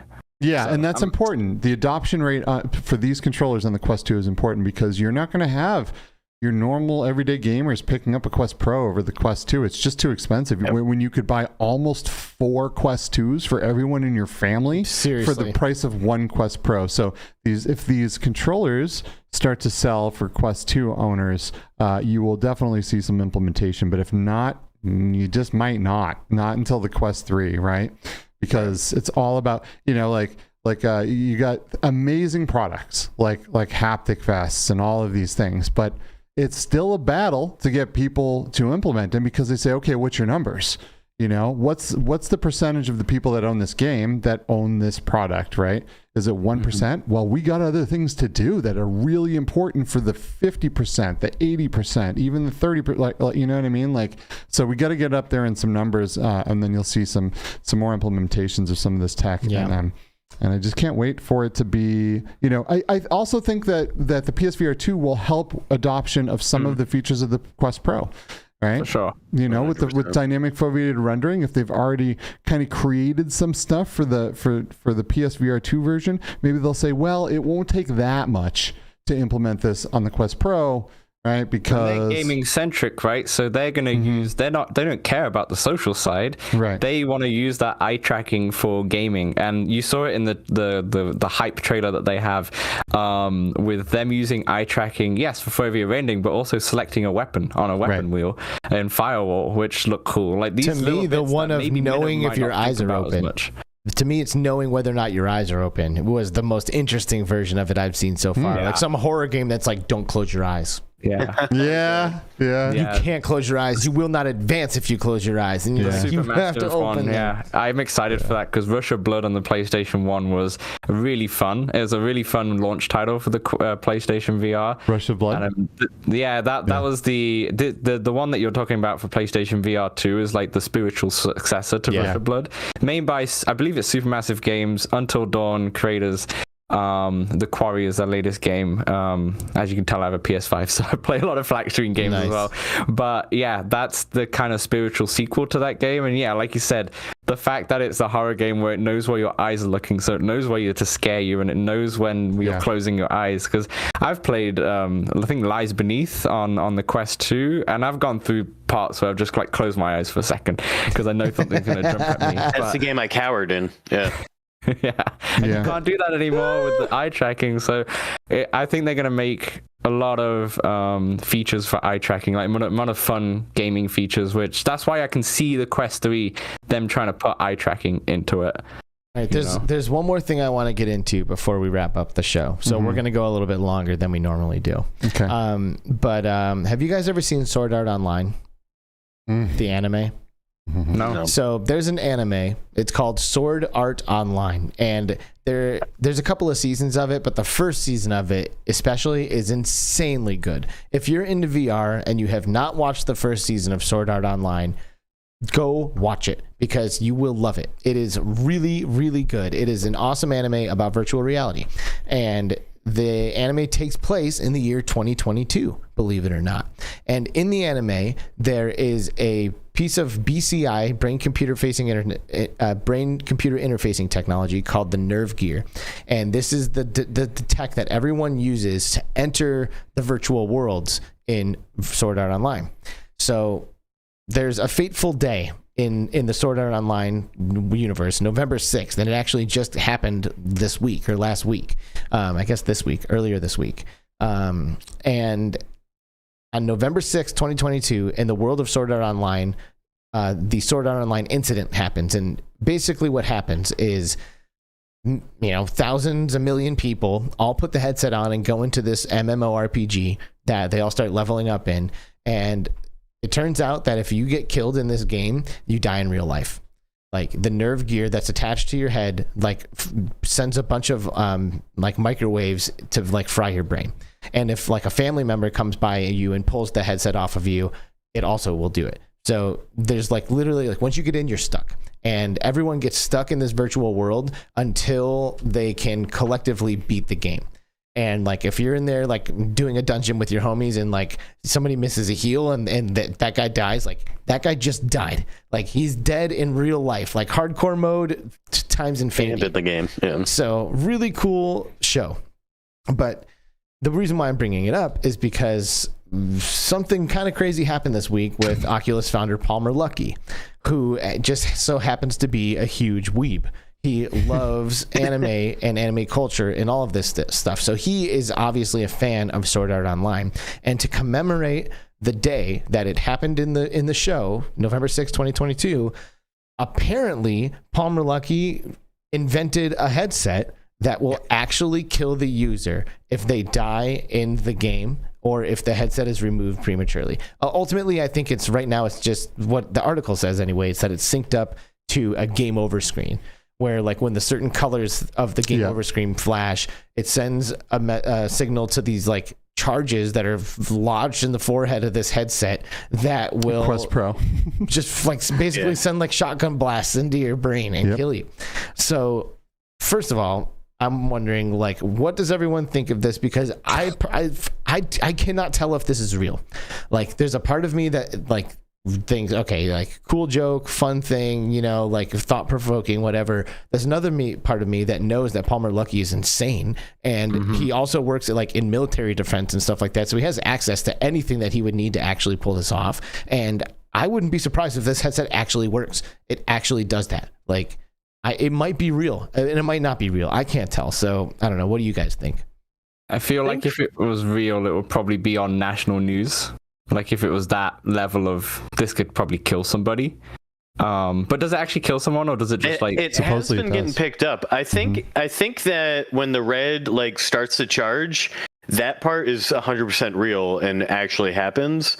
I think from what I read in the articles, he's still working on the tamper proofing, if you will. Yeah. Right.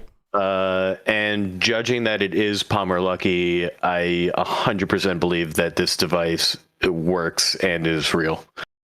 And I do too. And he said it was more of an art piece, right? Yeah. And more of an artistic thing than it was something to actually be used, but if he gets this working really well, I could see a lot of super sick, rich white dudes that are I will pay trillions for a game in this headset.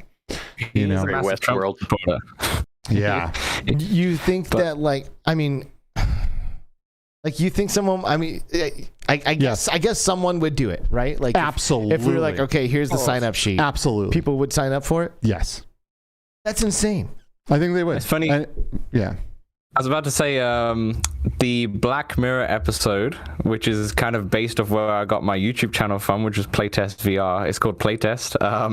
And that's kind of a VR episode where you could also kind of die in the actual immersive virtual world that you're in. So it sounds a lot like that as well as Swords Online, but yeah, it's scary. I don't know why it's why he's even began. What was this? I know he's like maybe passionate about this anime, but you can leave that stuff alone. Well, like in the article, it says something to the effect of like he made it as like almost like a haunting reminder that of like our unexplored territory with this technology and like the kind of things that we're gonna end up like the kind of bridges we're gonna have to cross as we move forward. I'm just paraphrasing. Beware, a warning. Yeah, it's like, hey, just so you know, like I might as well just be the first one to just go ahead and just make it, because this kind of stuff will continue to be possible in the future. Like I don't know. I do think it's insanely thought-provoking, right? Like, imagine the intensity of that match. Yes. You go in there knowing that if you get a game over, dude, it's going to blow your... There are some very competitive gamers out there that I think would absolutely try this. I do. And a lot of sick people that need that rush and need that thrill. Well, but sick... A lot of confidence I don't have. Yeah, like, I don't know if there's necessarily sick. Like, like Alex Hanold, for example, Free Solo. You guys know about Free Solo? You know about Free Solo? The climber. Yeah, there's this amazing climber. On VR, by the way. Yeah, there's a movie you can watch that basically follows him go up. I haven't done it, but I've seen some footage of his, and it is absolutely insane. There's this super famous climber who free solos the most dangerous climbs in the world. Like no harness, no ropes, no nothing. Whoop! He just goes up this thing, and that's the same thing. It's like if you die in this game, you die in real life. Yeah. Like yes. He does, but he's like, no, I'm just playing it cool. Like I just do my thing, and boom, let's get this, and goes up, and he doesn't game over. He gets to the top. I mean, I feel the difference between that is though if you watch that documentary that he has in VR, which is amazing because it's a little nauseating in a way, but in a good way, because you feel like you're on the mountain or cliff with him. He does so much training before he does that. So he does that climb a bunch of times with ropes and such just to understand exactly what route will work, and then finally he will do it solo. So. Right. Yeah, I guess I can, if we're going on that route of people actually trying this, I could see people trying this after they've played through the game. Like the speed playthroughs that have played like Mario on the N64 millions of times, and now they can do it in 40 minutes or something. Yeah, maybe after you've played it millions of times. You're not going to go into who would do that? Like a Bloodborne on PlayStation 5 and then just, or Demon Souls or whatever. Practice. And just go, let me play this. Die if okay, yeah, no worries, I'll do this. You're not going to do that. Right. So. No, I mean, I would definitely myself go in and play this game hundreds and hundreds, if not thousands and thousands of hours. And then I'd be like, okay, I'm ready. Let's do this. Maybe some sick. Maybe maybe there'll be things that happen. Some island somewhere, right? And there's like all these millionaires, like $1 trillion prize pool if you beat this level, and people compete. And like this could be a great movie. I'd watch the hell out of this movie. It makes me think of that Netflix series. Oh god, that really popular one where all the people who owe money are. Oh, Squid Games. Squid Games. Yes. Yeah. Mm-hmm. Yes. Yeah. Yeah. Sure. It is Squid Games. Yeah, pretty much. That's Squid Games. Yeah, just I feel like his energy would be best suited to other things that he could, with all that, with his mind in terms of when it comes to VR, he could accomplish so much things that would boost this community, and make amazing stuff. But I would, why waste your time? So then, did he though? Like, does he actually have a headset that has the charges rigged up to it, like, and it's like it'll actually work? Like, did he actually spend the? Because I mean, that wasn't overnight, Apparently. a couple months of work, maybe. So. How do it's probably just to like sit on the counter, it just sits there as an artwork. Yeah. Sure. Well, I think it's pretty cool, to be completely honest. Like, I do too. It's scary, but it's thought provoking. It's exciting, and just the fact that we're sitting here being like, is this real or not? Like, I don't know. I think that's cool. So I'm into it, and. I don't know. Russian roulette. I like the windsuit that we spoke about at the beginning of the show more in terms of immersion and adrenaline and such. Yeah. Yeah, we got a super chat in from Laszlo that says Russian roulette already exists, and this is true. People do this for money. They do this. This is something that already happens. Thank you so much, by the way. Thanks, dude. Yeah, absolutely. It's super awesome. And this happens. This stuff happens all the time. People will do this if they get a chance to. So it's pretty nuts, you know. I got to admit, I would think about it. I wouldn't do it because ultimately I'm a wuss, and I just don't think I could handle it when it came down to it. But I would watch that live stream. Right? A lot of people would. A lot of people. I would be watching that live stream, dude. Yeah. God, that's sick. Yeah, it is. This is nuts, and it's nuts that we're even in a time. And you know, we talk about all the time that we're living in the future right now, and the fact that this even exists is completely nuts. Like, imagine if someone back in the day rigged up the original Super Mario Brothers to a pistol. Right? Know? Yeah. It's just like if you die in 1-1, it pulls the trigger. Yeah, maybe they did, but there was no internet back then, right? So maybe this we is just something know about straight out of Saw. It's straight out of Saw. Yeah, that's exactly what that is. It is. It's like cruel. You're playing a game that you could die if you don't succeed. 100%. Yeah. There's so many movies and books like this, right? And so someone did it. It doesn't really surprise me. It surprised me a little that it was Palmer Luckey, but not a lot. Not a lot. You know. So I don't know. Let's see. I think it's cool. Maybe keep going, Palmer. Make more super insane Quest 5 feature confirmed. Yeah, gosh. All right. Well, listen, we should probably wrap this thing up. Yep. Dan, Samson, let's talk Oculus. Is there anything else that each of you want to contribute or give us before we kick you off? Dan, you want to start? Yeah, a couple of things. First, shout out to all of our patrons and everyone in the Discord community for supporting us. A lot of the patrons we've had since day one have stayed around since day one, which is amazing. So huge thank you for that, and a huge thank you for the Discord. We have just shout out Kimberly, Jenna, Steve, Dr. Hero, Dave, of course. I hope I'm not missing some, but there's Empire Monkey, yeah. They're like the most consistent who always play on a Wednesday or most Wednesdays as well. And me and Samson don't have to be in there, and they're still hanging out, you know, playing a game or going to big screen and watching a movie together. And yeah, I have so much fun with this community, and that's the reason why we have this podcast. It's not really for us, it's more for them. And yeah, I just want to shout out them. I also want to say that my YouTube channel Playtest VR is making a comeback next Friday, so definitely support it on Playtest VR. I've took a break most of the year just because of my schedule's been all over the place, but yeah, it's coming next Friday and I'm very excited. That's awesome. Very cool. Good for you. And good for you doing a podcast for your community. We do one for ourselves. This is for us. But we do love our Patreons and our YouTube members as well, and thank you guys too. We love you, because without all the support that everyone gives all of these creators and these people that are trying to make this stuff happen, it probably just wouldn't be possible. It'd be a lot harder to. It would be way less fun. It would be when you get if you have to front all the costs for all this stuff every single time for everything, all this, it just gets expensive. So we all thank you so much. Yeah, so, we do. It doesn't even feel like a job or anything. Like, I do this for fun because of the community and such. And before I give it to Samson, shout out to my dad who got the PlayStation VR 1 when it came out. He's not much of a gamer anymore, but for some reason he bought that set, and that was the first time I tried VR, and it was pretty much because of him. So shout out to Dad, who's in the UK, who's definitely not watching this, but I'm going to tell him now. Good job, Dad. Heck yeah. Nicely done. It's not often that the kid it's not often that gets flipped like that. It's usually the kid be like, you need to try this VR headset, man. Come on, Dad. And Dad got you. So that's lovely. Wow, that's amazing. That's such a cool story. All right, Samson, give us something before we get rid of you. Well, first of all, thank you so much for having us on. Been a long-time listener, big fan. And don't really have much to plug. Every once in a while, I'll throw up a video on YouTube or TikTok. Feel free to give me a follow if you want that. It's pretty sporadic. And of course, listen to Let's Talk Oculus. Come on down to our Discord if you're interested in playing some weekly games. Amen. We've got some links in the description to follow these guys, follow the podcast, get involved in their Discord and all of that stuff.